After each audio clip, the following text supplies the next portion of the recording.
brought to you by Palvi Agrico. आता शेतीसाठी जे काही लागणार ते घरपोच मिळणार, तेही मोबाईलच्या एका क्लिकवर. अतिरिक्त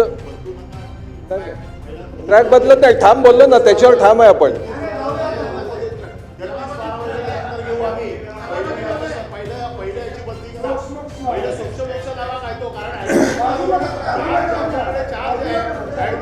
सन्माननीय अनिल परब यांच्या मुद्द्यावरती आम्ही ठाम आहोत, परंतु मंत्री महोदयांच्या उत्तरामध्ये या सगळ्या योजनेमध्ये 33-12 अंतर्गत काही प्रकरणं आहेत, कारण ते अतिरिक्त ट्रॅक बदलत नाही, ठाम बोललो ना, त्याच्यावर ठाम आहे आपण.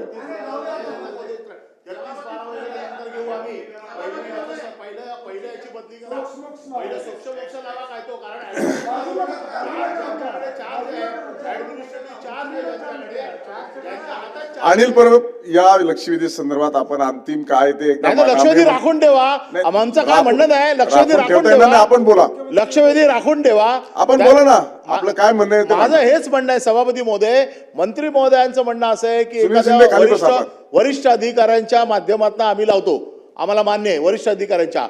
मी ज्या वेळेला एखादा सदस्य सांगतोय, इतक्या टर्मचा सदस्य सांगतोय, ते खरं आहे असं तुम्ही समजताय, म्हणजे प्रायमा फेसी तुम्ही मान्य करताय की मी खरं बोलतोय. मग मी खरं बोलतोय ते खरं पुरावे येण्यासाठी ज्याच्यावरती मी आरोप करतोय तोच जर तिकडे बसलेला असेल तर तुम्हाला खरे कागद कसे मिळणार?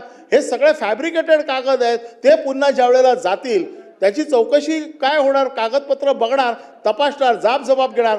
फौजदारी गुन्हा दाखल करताय का? चला मी म्हणतो बदली नका करू, फौजदारी गुन्हा दाखल करा आणि मग चौकशी करा, माझी त्याला मान्यता आहे. मंत्री महोदय, सभापती महोदय, चौकशी झाल्यानंतर भले फौजदारी गुन्हा दाखल करावा जरी लागत असेल तरी आपण फौजदारी गुन्हा दाखल करू, परंतु मी स्पष्ट शासनाची भूमिका सांगितलेली आहे. कोणालाही पाठीशी घालण्याचा इथं प्रश्न येत नाही. चौकशी मी विभागीय आयुक्तांच्या स्तरावर सांगितली होती, ती प्रधान सचिवांच्या स्तरावर देखील करू असं मी सांगितलं. त्याच्यामुळे कोणालाही पाठीशी घालण्याचा प्रश्न येत नाही.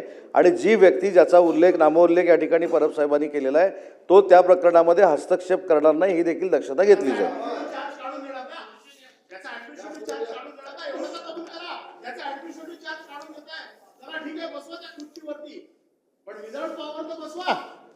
या चौकशीत त्याचा हस्तक्षेप घेऊ नका ना. नाही सांगितलं.